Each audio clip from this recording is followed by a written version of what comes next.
So we call this the 3Ds: depression, dementia, and delirium. And sometime in a person's life, they may likely encounter one of these three or one or more of these three conditions. Is that right? 多分日本語でなくても大丈夫と思うんですけど、もしこの私も韓国じゃないのでこういうタームは分かんないんですけど、もし言葉で分からないことがあったらすぐ調べますのでおっしゃってください。このデリリアムっていうのは急にね発作的に分からなくなるその場でっていうのがデリリアムなんだそうです。でデプレッションはもうご存知ですよね。うつ病でデメンシャはボケてくるその年齢によってそれが、そのデプレッションにもいろいろあるんでしょうけど、でそのデメンシャにもいろいろあるんでしょうけど、その種類はここでは言ってないんですけど、とにかくそのデリリアムっていうのは私も知らなかったんですけど、日本語で専盲というそうなんですね。専盲でもその言葉では私分かんないんですよ、そのタームで、でも急になんかこう発作的に今私何してたんやろとかいうことなんだそうです。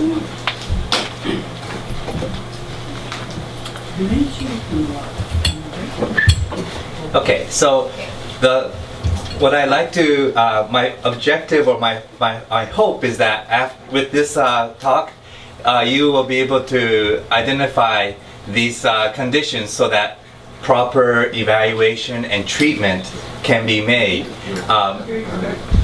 and also to learn some helpful self-care tips, and also learn how to help a person, your family, your friend, your loved one, take care of these conditions.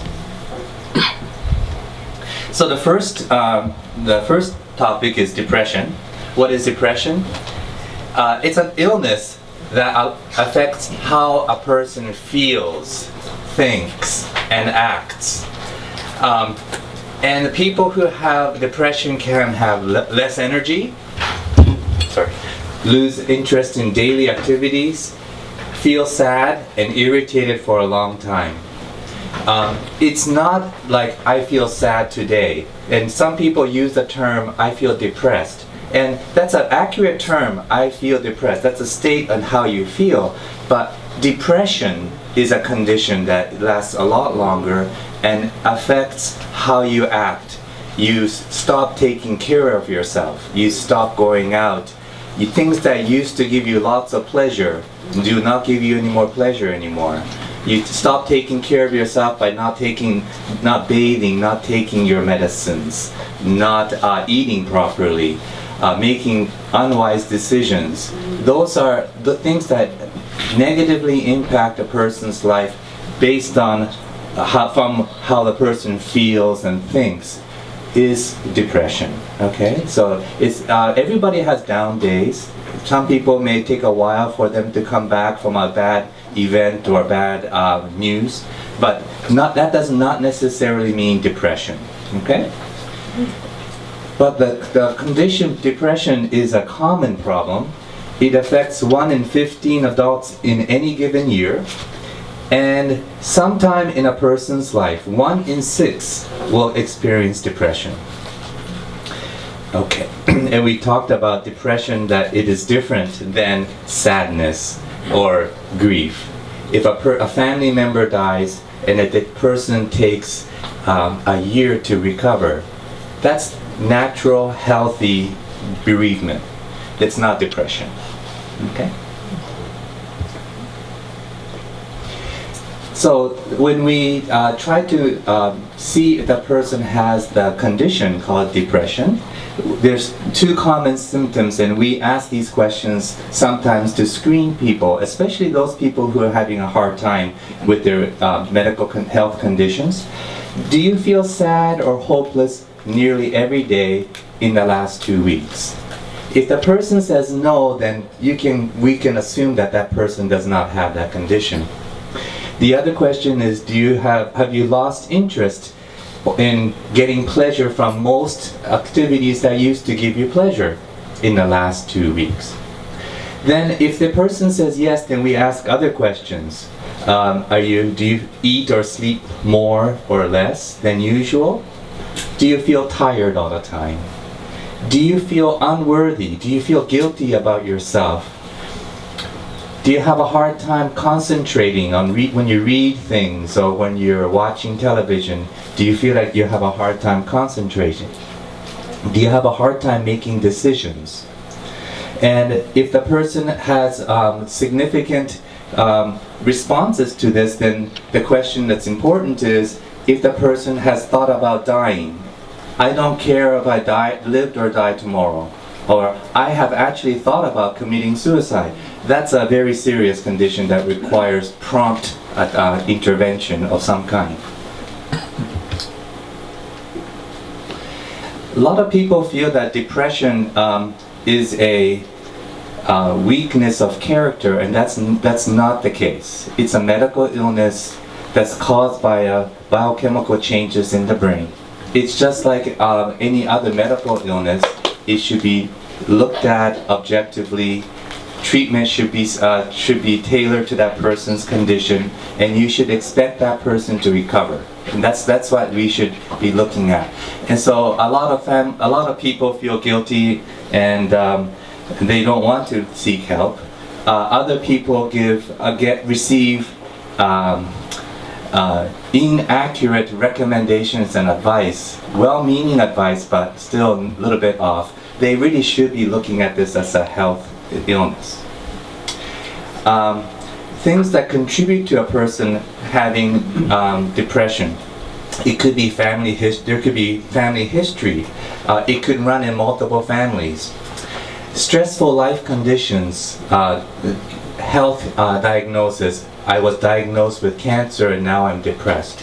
Sometimes those things can help trigger a person to be depressed.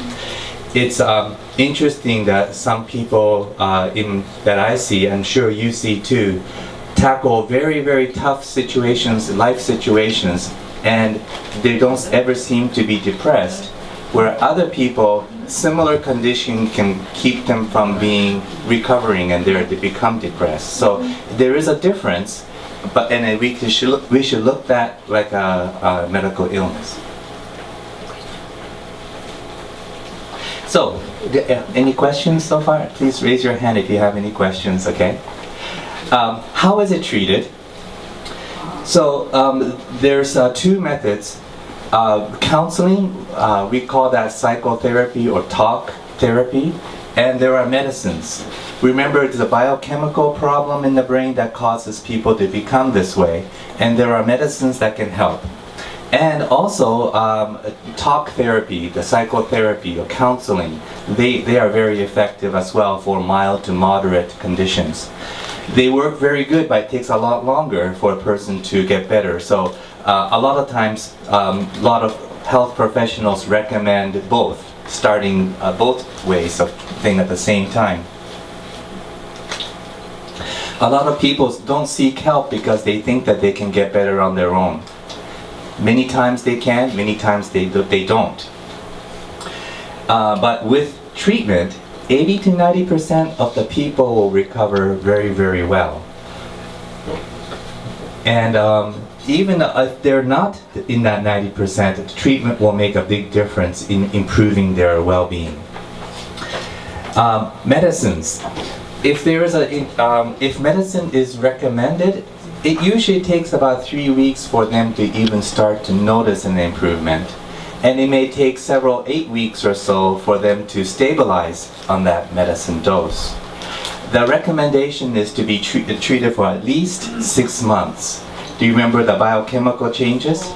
Once they start feeling better, many people are tempted to stop. And that's not the time to stop. You want them to continue doing this for at least 6 months and then see if they can stop the medicine at that time. So you have to look at the treatment as a long-term treatment rather than, I'm over it now, I'm feeling better, thank you doctor, I don't need this medicine anymore. Many times they go back and relapse, meaning they'll go back to the condition. We talked about counseling being just almost as effective for mild to moderate depression. And of course, we hear a lot of times that things such as heart disease, heart attacks, cancer, those medical conditions can cause people to be depressed. So making sure that their underlying condition is addressed and treated is very important, so that it can help them recover also. Okay, so if a person is depressed, what can they do to help themselves? So recovering from depression, helping yourself. The person should know that with treatment, your mood will improve. It will take time. Okay, it will help. And focus on things that will help you feel better. If being around family is better, eating well, getting enough rest, making sure that you improve the situation around you, socially, physically, health-wise, okay? And make sure that you follow up with your health professional. That could be your doctor, that could be your counselor or therapist. Know your test results. If they do a depression screening and a monitoring testing on you, you should have a copy, and then you should be able to track how you are improving and see how that is. In other words, be involved with your care, okay? And as you're improving, keep a list of medicines you take. One of the things that's very confusing for doctors is when they come in and they don't bring their medicines and they don't remember what they're taking. Or if they bring a bag of their medicine from last 3 or 5 years and they don't know from all these 20 bottles, they don't know which one they are taking. So it's very confusing. The doctor needs to know, is this working for you? Well, I'm not sure if I'm taking it. It's a very difficult situation. So make sure you have a list of your medicine that you take. And being realistic. Just do what you can. If you have to make very life-changing decisions, maybe this is not the time to make it. Should I quit my job and move to Alaska? Well, that's not maybe a best decision to make when you have a condition that's not helping you think clearly. And reaching out to people for help, allowing your family and your friends to help, and being patient. Know that right now this is what you can do, and don't feel bad if you can't do more. Just take things a little at a time and be kind to yourself. Now that advice is very important for people who are perfectionists. You know what perfectionists are? Those people who think that they have to do everything perfectly, and they take on a lot on their responsibilities, and they don't feel well until everything is done perfectly. If you're that type of person, you have to be patient and be kind to yourself. Allow yourself to recover. And self-care, staying active, eating healthy, taking your medications. Medicines. A little word about medicines. When a person takes medicine, they have to understand that they're taking it to help them. But at the same time, they have to understand that there's no medicine that is free of side effects. Every medicine has potential side effects. So you're going to have to look at both the benefits and the risks of medicine when you take it. When you get your medicine from the doctor, you should ask, how is this going to help me? And what are the side effects that I should be aware of so that I can recognize it?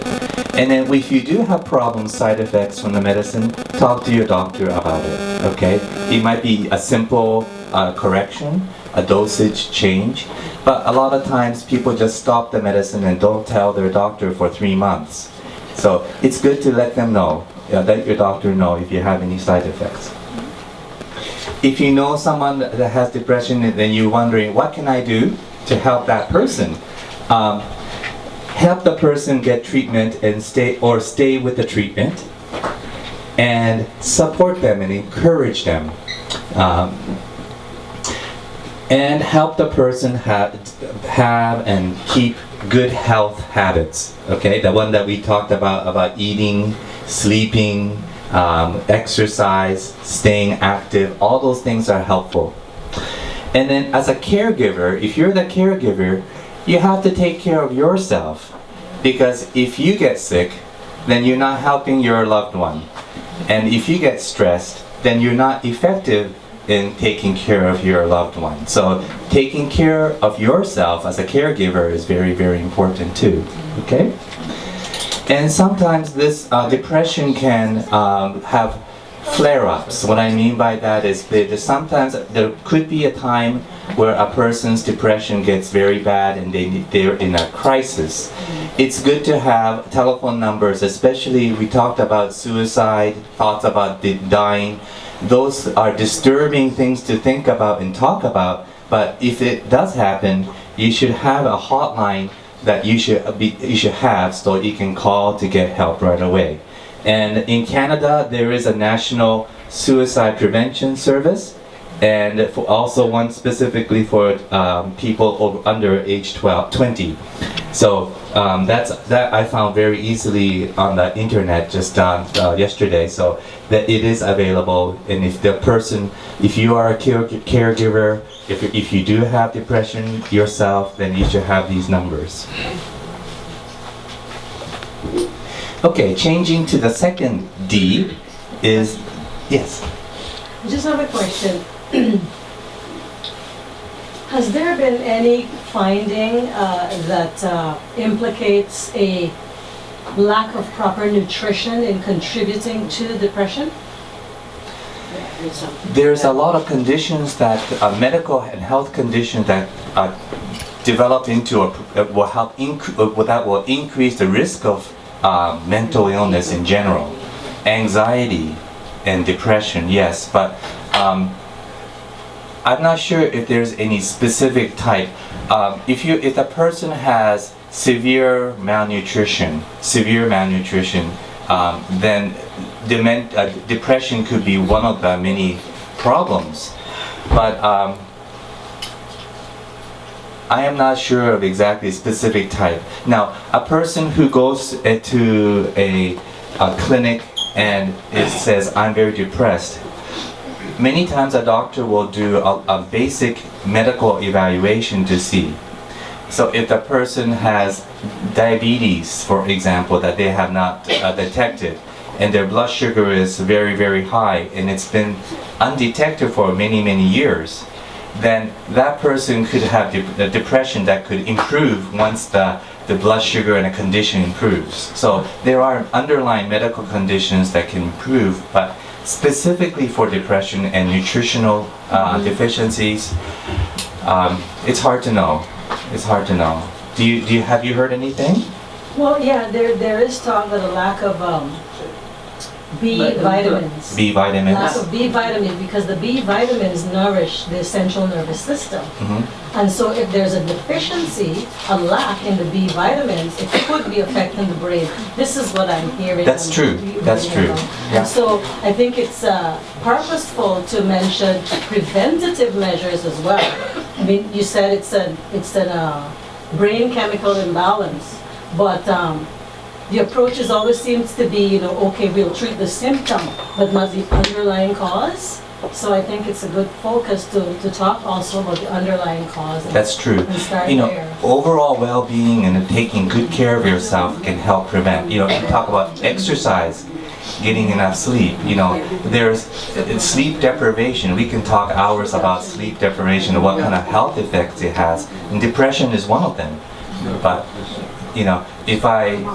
but from an approach that if I'm a student and I go 3 weeks without sleep, with only sleeping a few hours a day, will I become depressed? Answer, not necessarily. But a person who has a risk for becoming depressed because of their makeup, they could become that way. So it's difficult to kind of pinpoint, but that's true. Yes. Yeah. So that if there are no other questions, we'll talk about the second D.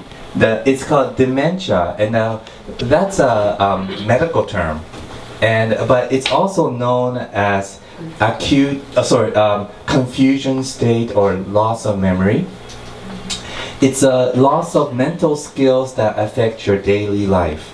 It's different than a person who has 5 different tasks that they have to do, and they're multitasking. Oh, I have to take care of my child. Oh, I have a medical appointment. Oh, my dog needs this. I have a laundry list. I have to do this. And after a while, you start forgetting a lot of things. Now, that's not dementia, okay? That's stress. And many times, a lot of people say, I'm worried. I think I'm losing my memory because I forgot my phone number. I was standing in the supermarket, and they said, "Do you have those reward cards for Kroger?"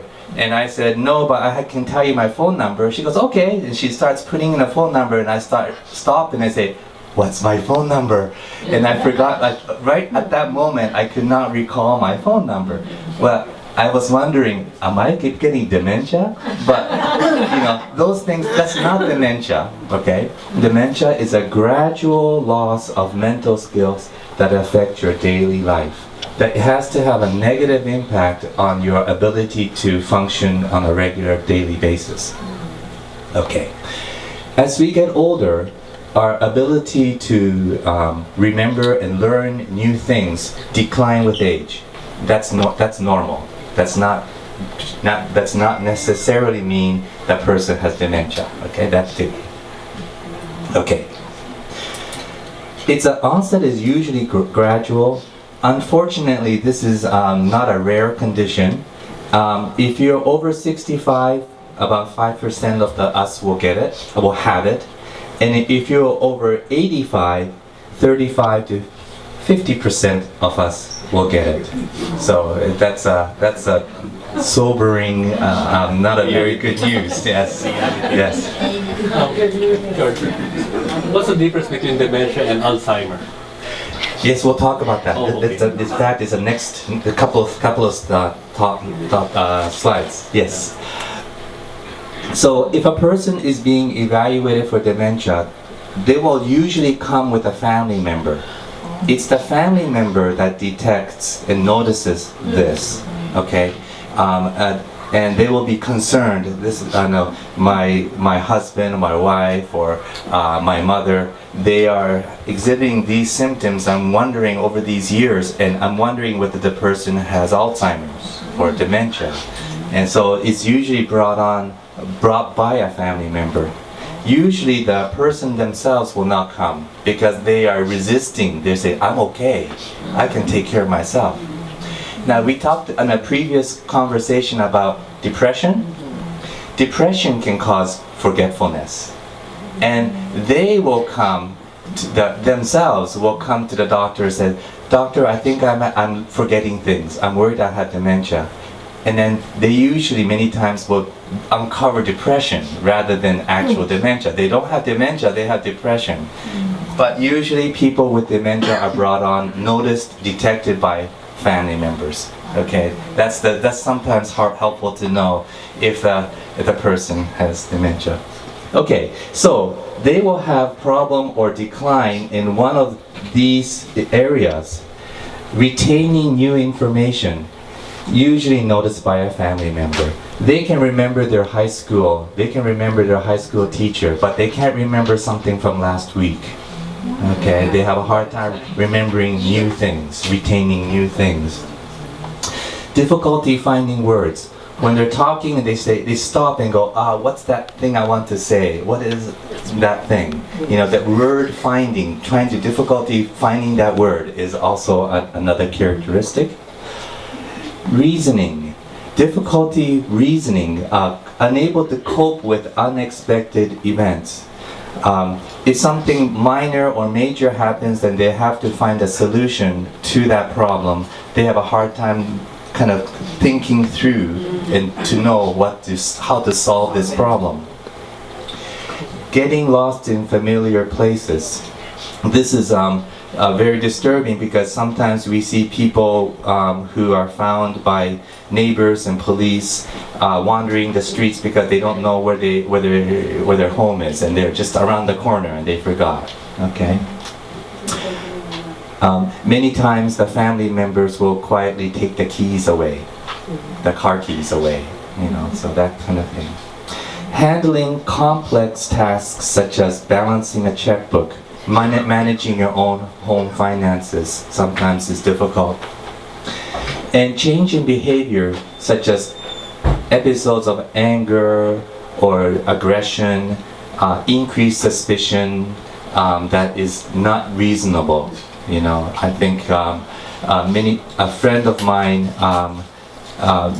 his mother was undergoing this condition and was accusing family members of stealing from her, and it wasn't, and it was very, very tough on the family, because when that happens, it's hard to come with a solution or to explain to them that that's not the case. So there's different types of dementia. 80% of the time it's Alzheimer's. There's other types. I listed just two others: vascular dementia and Parkinson's disease associated dementia. Alzheimer's disease is best characterized by death of brain cells gradually over time. And that results in a slow, gradual, steady decline. Vascular dementia is mini strokes that occur, barely perceptible, but when they do a CT or imaging study, they will see small areas where the brain cells have died, knocked out, little holes, okay? And we see that. People who have vascular dementia usually have had diabetes or high blood pressure during their lifetime, and that increases the risk of mini strokes, and they find themselves being confused in a slight stepwise manner, okay? Sometimes not noticeable, but sometimes you can tell. Parkinson's disease is a disease that affects the person's movement and ability to walk, ability to reach and function. And a small percentage of those people will also develop dementia. So if a person has dementia, if you notice someone who has possibly dementia, should they see a doctor? Well, if they're showing signs, it's good to be evaluated. Now, under treatment, it says there is no cure. Right now, we don't have a cure to fix people back to where they were before. There's no cure for dementia. But there are medicines that help decrease the rate or progression. So with medicines, they can stay functioning and stable for a lot better, longer time than compared to if they didn't have the medicines, okay? The other thing is sometimes memory loss and confusion are caused by medical problems other than dementia, and it can be treated. So it's worthwhile getting evaluation. A person who has severe thyroid disorder, for example, I ran across and B12 deficiency, B6 deficiency, vitamin D deficiency, all of those things. Oh, and then alcoholism and drug abuse. All of those things can be treated, and the dementia can improve significantly if they undergo treatment. So it's good to identify any correctable types of dementia. People with dementia have difficulty with sleep, sometimes with depression, sometimes with anxiety. So there are medicines also that will help treat those conditions as well. So, if you have dementia, what can you do to help yourself? Well, again, back to the similar thing about medicines. Take your medicines, talk to your doctor if you have any difficulties with your medicines. Take good care of yourself, eating healthy. If you're not hungry, try snacks or nutritional drinks. One of the things that people have with dementia, with Alzheimer's particularly, is that they stop eating. They start losing weight. And it's usually this complication that develops into life-threatening problems that causes them to pass away. So it's not the dementia itself, but the consequences of the effects of the dementia. And one of the things is not taking care of themselves, not eating, they start losing weight. So if that's the case and the person just does not feel hungry, just taking nutritional drinks, those are food in a can kind of thing, like Boost and instant carnation, instant breakfast, those kinds of things will help. And they also have trouble sleeping. Try not to take a nap too close to the bedtime, otherwise you won't sleep. That's for all of us. Exercise regularly, walking is good. Try to avoid caffeine, anything that stimulates, and herbal tea before bedtime. There are a lot of different herbal teas that help sleep. Oh, I have to speed up a little bit, sorry. Okay, and helping yourself, develop a routine. Okay, develop a routine. Do the same thing on a regular basis. That helps people not forget. Okay, and use labels and sticky notes to help you remember things. You remember that with dementia, you forget stuff that we used to learn and remember recent things. So if you put post-it notes, those little sticky notes, and put them on the as a reminder on a refrigerator, or if you know that you put your keys here, you put keys and put it on there, that will help you remember. Okay? Take walks with friends, do puzzles, read. For those people who have devotions, try to see if you can memorize Bible texts. Those kinds of things will help to keep that memory going. Staying safe. This is a general thing for seniors. Many times when they fall, they find themselves not being able to get up, and they find themselves on the floor until the end of the day, until the family comes home. In severe cases, it could be days before the family recognizes that they've been on the bedroom floor for these times. So it's good to have a cordless phone or a cell phone nearby, or some type of device that alerts around the neck or somewhere that alerts authorities or family members that you need help. Okay? Driving is a very sensitive subject. They remember that people with dementia, they want to stay independent. They want to keep their ability to keep going on their own. And if you find, as a family member, that it's unsafe for them to drive, it becomes a little bit of a difficult conversation that you will have. Okay? And you should arrange for driving testing and allow the person to be driven. Okay? Dementia presents us in a different way for everybody. Some people's dementia can stretch out, and that person can stay functional for 5 years, independent. They just have to take those precautions. But other people deteriorate and advance very quickly. And there is an Alzheimer's Society of Toronto that offers support also. So again, if you're taking care of a person who has dementia, these are a couple of helpful tips. If medication is prescribed, help that person to take it exactly as it's prescribed, and notify your doctor if there's any questions or problems with it. Making a list of medicines and bring the list to the doctor each time. Address optimizing the diet, a healthy, balanced diet, exercise. There's a condition called sundowning. If a person, an example is you want to give that person who has dementia a break from their routine, and you take them out to a long weekend in a hotel in a nice place.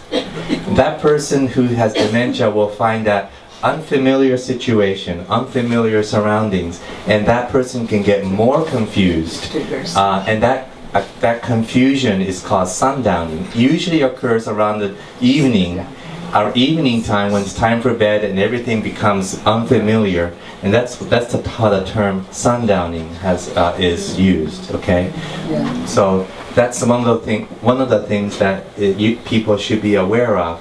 Changing a person's routine sometimes can make things worse.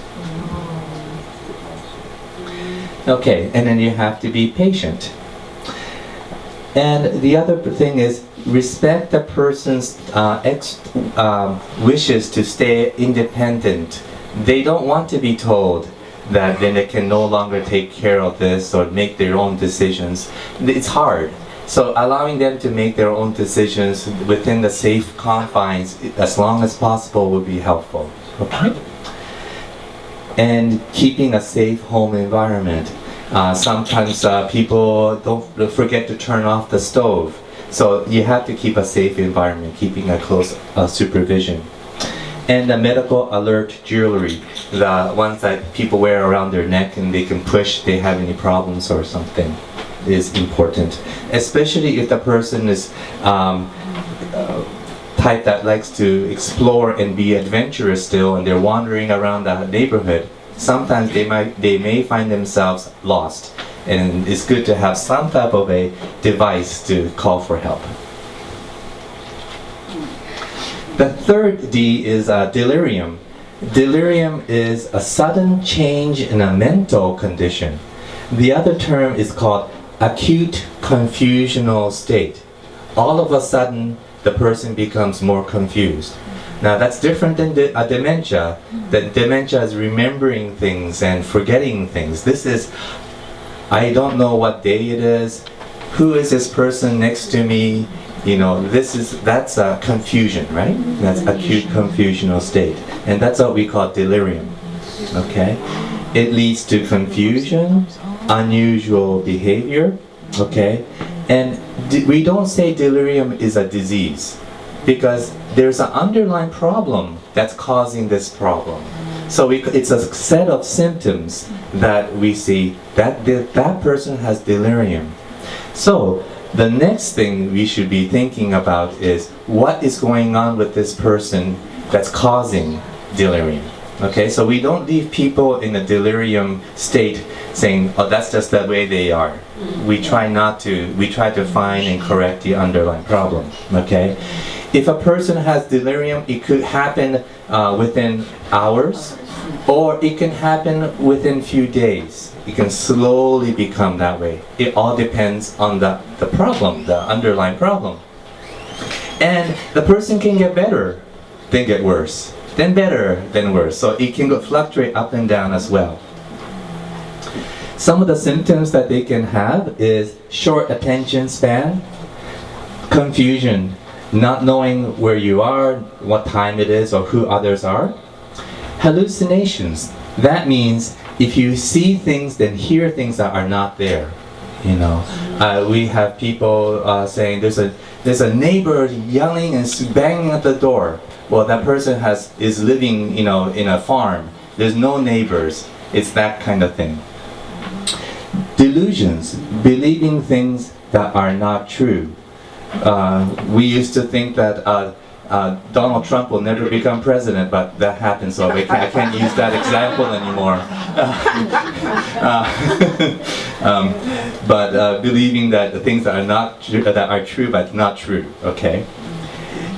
Illusions, making a mistake in what you think is real.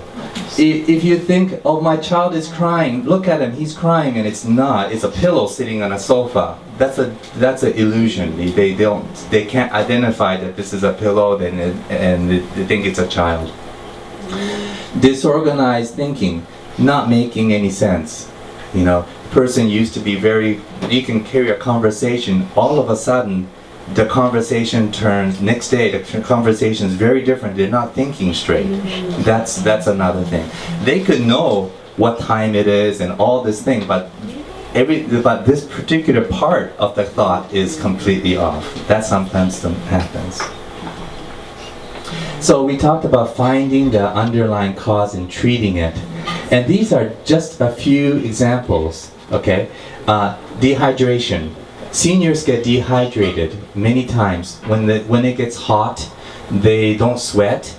They don't have the signal that says, I'm thirsty. They just get confused when they get dehydrated. And that's why when there's a heat wave in the city, you hear all these senior people dying. It's not because they don't have access to water. it's because they don't recognize that they're thirsty and they're getting dehydrated and they're getting overheated, and then become confused and they die because they don't get the help. So that's the tragedy of being in a heat wave with seniors. They have to be taken care of. Right? An infection at home, at nursing homes, in the hospitals, infection is something that we have to consider when a person is all of a sudden becoming more confused. I have an example. ですね、インフェクションのあれでちょっとサンプルがあるんですけど、うちの一番上の息子がですね、メレンジャイティスにかかったんですね、ウイルス系の。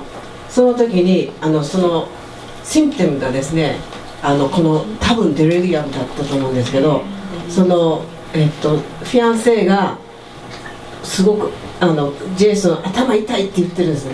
もう本当に動けないぐらい痛くって、もう体がもう硬直してしまって、で何を喋ってるかっていうのが彼全然分かってなかった。もう本当にもうなんていうか彼じゃなかったって言ってました。それ多分デレリアムじゃなかったと思うんです。もうインフェクションがもう体に回ってて、でそれで彼はもうとにかく彼女は彼が何を喋ってるかっていうのがもう全然コンフューズして分かってなかったみたいでしょ。Can you? Yeah, okay. So an example that my wife was mentioning is our oldest child, Jason. This was about 2 years ago, 3 years ago. He developed a meningitis, which fortunately it wasn't the bacterial, but it was viral, but just as severe. And he had developed headaches, severe headaches, and it soon progressed to him becoming in this state where he really didn't know what he was saying. And Caitlin, his fiance, would say, Jason is not only in a lot of pain, but he is babbling and doesn't know what he's saying, and he doesn't make any sense. So that is an example of delirium. He was acutely confused. I work in a nursing home, okay? And delirium, if we find our resident that they are confused and it's an abnormal, like that is a new onset for them, like it just happened, we usually rule out number 1 is urinary tract infection, especially for all, like the women, for the ladies. We always ask them to give us some urine sample and we rule that out. And once that infection is resolved and treated, delirium, like the confusion is gone. So we have to make sure that we always think about it. Interesting. Yeah. There's a person with advanced Alzheimer's and is taken care of by her daughter, and she's very quick to bring her mother in when there's a sudden change, and usually is a urinary tract infection. Yeah. So you can have both dementia and delirium. Delirium can affect anybody. But in seniors, one word about infection and seniors, they don't get fevers. Yeah. When seniors do not present with infection with a fever many times, their temperature actually can go lower than normal, not higher than normal. So, but the number one thing is confusion.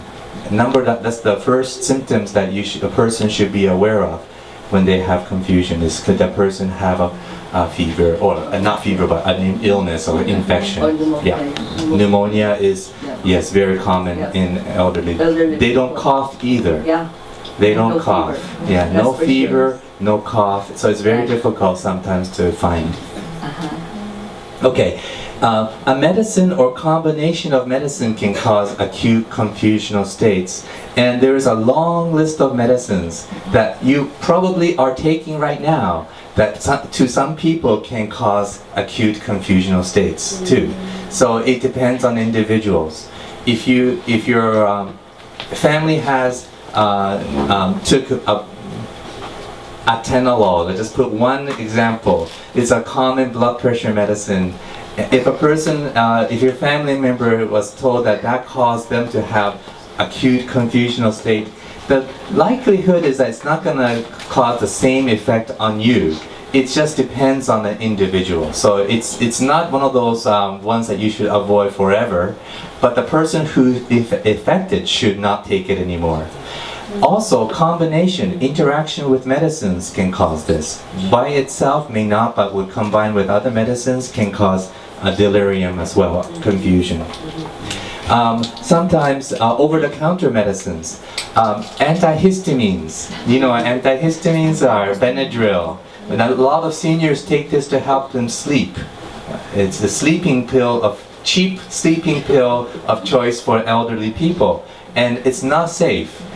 Sometimes these medicines can stay in your body for 48 hours and 72 hours. And if you take it every night, it can start developing it more and more in your body. And confused seniors tend to fall. And when you fall and you have weak bones when you're older, you tend to break bones.